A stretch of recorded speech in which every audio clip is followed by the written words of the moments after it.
How to make your visit to Amish country more rewarding. Brought to you by Tora Bontrager, the Amish insider on Amish culture. What are some do's and don'ts when visiting Amish country? Is a question I often get asked. Coming up are 3 do's and don'ts to get you started.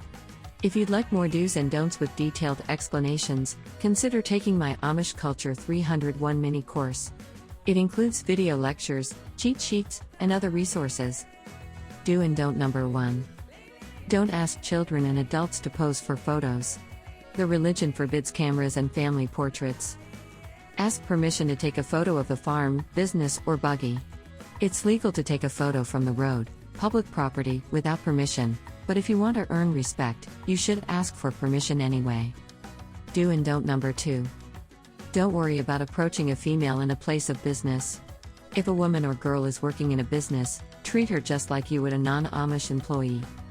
Ask to speak to the bishop or male of the household. Except in rare cases, women have no decision-making authority. Do and don't number 3. Don't say words and phrases such as, hell, heck, shit, the F word, oh my god, and good lord. Wear a top that fully covers your chest and abdomen, if you're female. Even though this is America and you have the right to dress however you please, you should go to great lengths to hide your skin if you'd like to make progress within the Amish. Did you know that American Amish children are legally prohibited from going to school after the 8th grade?